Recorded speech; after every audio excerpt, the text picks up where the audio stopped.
Countless multifamily structures throughout the country are successfully completed every year, and thousands are under construction at any given time.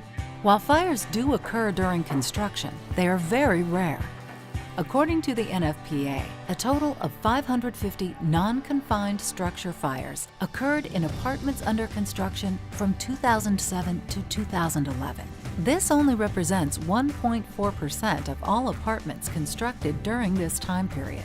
And out of all the structural fires in apartments and residential homes occupied and under construction, only 0.9% of those fires occurred during construction. It's in everyone's best interest that these buildings are designed to be affordable, built safely, and delivered on time.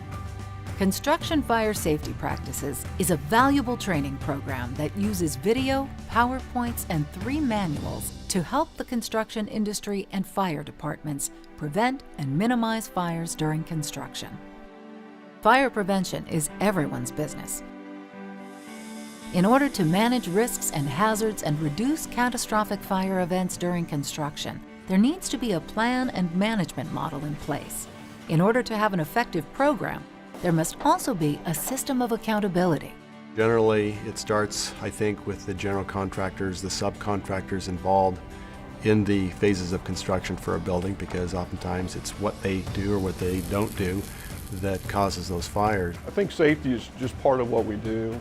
We were required to provide certain parts and pieces on the job site, and quality is part of the process that we provide, as well as our safety program is just part of what we do and who we are.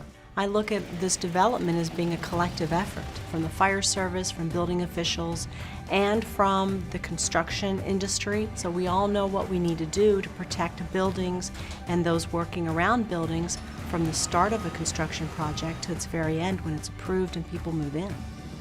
The team that must work together closely to assure that a building is constructed safely and fire-free is made up of both public and private sectors. The building contractor is required to produce a safe working environment. The local building department provides enforcement and oversight of the building construction process in accordance with state and local statutes. The local fire department has 2 functions. The first is fire prevention, and the second is fire suppression. Well, I believe the building and fire are on the same page. We're concerned with public safety. As the project is being developed, all those policies that we have in the California Fire Code or NFPA or any other excellent or best practices are put into play. Usually early on each project, we try to go meet with the fire marshal and the fire department that's closest to the job site. We talk about the type of project that we're building, what any kind of particulars we have, especially with a wood frame job, kind of fire protection procedures and processes we're going to put in place. Many of the regulations, many of the requirements are in the fire code, but the building inspector doesn't know them, and they're not aware of them, and they're not looking for them. They're counting how many nails in the sheetrock. Does it meet the nailing specs? Building officials, their scope is compliance, code compliance. And so they don't think in terms of what may cause a fire. So with that, it's important that they have that open dialogue with their fire marshals, work together to have that commonality of understanding, and then therefore have that greater implementation of the code to save lives, to prevent fires. According to OSHA, the Occupational Safety and Health Administration, a building site must have a fire protection program incorporated into its health and safety plan. It shouldn't be a surprise to any inspector. Sites can be dangerous and unsafe environments. It needs to be recognized that fire protection is every worker's responsibility, and any fire hazards should be reported immediately to a supervisor. Like most everything else, if you educate the construction company and the workers that they need to be aware of the problems that could occur. We know what starts the fires in many cases. I don't think that they're taught on the front end to safeguard against that. Workers come on the job site, they're required to go through a safety orientation with the first day of work that describes basically the general work, construction work, safety programs, safety procedures, as well as our emergency egress program, emergency crisis management plan, that sort of thing. It would take better communication, better training to make sure that it's not just the contractor, but also everybody that works for them has that same understanding with respect to what are the hazards and how can we mitigate these hazards. Our first line of defense with watching out for safety is our field staff. Our field staff is out on site 24 hours a day monitoring the job site, walking through. I'm a fresh pair of eyes, seeing things that these guys see every day, but I might catch something different. If I do see something, bring it up to them, address it immediately. We have 160, 170 guys on site, and our job is to make sure that they get home safely every day. Corporate risk management policies and procedures have continually improved over time, but there are still opportunities for a fire to spread beyond control. The establishment and maintenance of safe conditions of work are no doubt the responsibility of management, but it is required that each employee follow prescribed safe methods of work. We have several things that we do on a job related to fire protection. One of them is no smoking. And we post signage across the job. So that is one of the few things that will get them removed from the job permanently if they're caught smoking on the job. Fire prevention is a huge part of construction. Depending on the task, certain preventions that need to be put in place. Hot work in a building under construction is probably the main source of ignition. Because it happens frequently, it happens in multiple areas throughout the building, many times around combustible construction or debris and trash that hasn't been picked up. Globules of metal can bounce many feet and you don't know where they are. And the welder or even the welder's watchman doesn't see that. And I want to have the contractors have a plan in place on how to deal with that, how to mitigate any small fires they may have, making sure they have the extinguishing equipment available. At the beginning of any day, a subcontractor that is performing hot work, for example welding, they check in with our site foreman's office.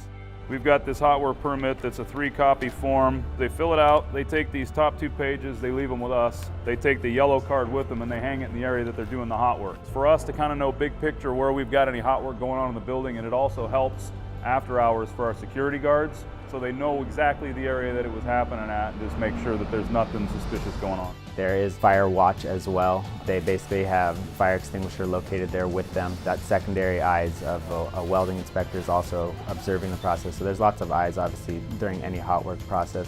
Beyond hot work and smoking as fire hazards, other important elements to be considered in a fire safety plan include on-site food preparation, control of any fire of waste material, proper regulation of temporary heating equipment, and properly operated and maintained plant equipment and vehicles.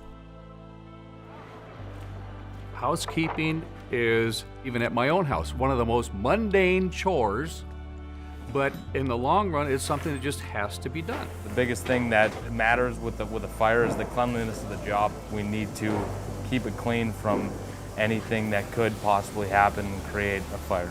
One of the biggest ways for something on a building like this to catch fire is all of the drilling that the MEP trades do through the studs.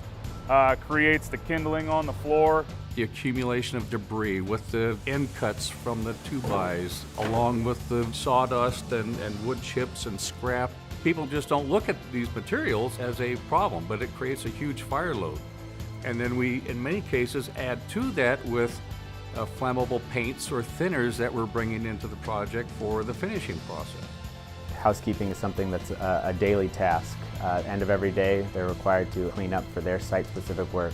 On top of that, once a week, ours are on Friday, we will have what's called a composite crew that subcontractors are required to provide site cleanup of the entire project. We invite the fire department to come out during the course of the job a couple of times to get familiar with where the fire department connections are and to look at what we're doing in our practices to make sure that they're in agreement with what we're doing. I don't put it just on the fire prevention division to try to enforce the codes. I think the local engine company that drives by the new construction site, every day the building changes as it's being constructed. They need to know, where their water supply connections are, their standpipes, were there any fixed systems in the building that they need to know about, their access. What's the best way to access the building? We can only do so much if we're parked 300 feet away versus if we can get within 100 feet of the building, 150 feet of the building. A lot of times we'll have hidden fires inside chases or inside a wall. So I always let folks know that during the construction phase that always call the fire department, regardless how small the fire is, because you never know if it could be inside the wall or in the attic or in some hidden space you're not aware of. site security is critical to buildings under construction. There are many threats that can result in a fire during the off hours. The critical period is from the time, let's say, the workday ends. Somebody's going to have to stick around there for an hour to make sure that that spark that wasn't extinguished isn't going to take the building down. Many projects are unsecured, and I mean anybody can wander in there, carelessly start a fire. Probably the most dangerous is somebody who's looking to cause damage, I would say, overnight when there's nobody here, which is part of the reason why we have 2 security guards that start at 5 p.m. and they work till 6 a.m. and they're here 24 hours Saturday and Sunday. When you look at whether a job's successful or not, it's did the company make money? Was the product delivered on time? Was it delivered in a quality manner, and was it delivered safely? Working collaboratively with developers, architects, and builders to be proactive in educating them on what the reason and rationale behind these codes and standards are, and they'll be more inclined to not try and take shortcuts, not try and fast track their project at the detriment of losing considerable investment. Obviously, we're all working towards a common goal here. We're trying to create a safe working environment, and we're trying to make sure that buildings aren't burning down. The building department and the fire department and the contractor all have the same ultimate goal: to complete the project in a safe manner. Safe for the employees, safe for the inspection crews, safe for the future occupants. I think our number one goal should be stop it before it starts. And so if we were able to make that our focus in terms of a program, in terms of a mentality, in terms of an attitude, I think we'll go a long way. Building contractors, building departments, and fire departments need to work together and take action to prevent fires during construction. To take your organization's prevention efforts to the next level, please go to constructionfiresafetypractices.com. This website contains training and educational materials to support your organization's fire prevention programs.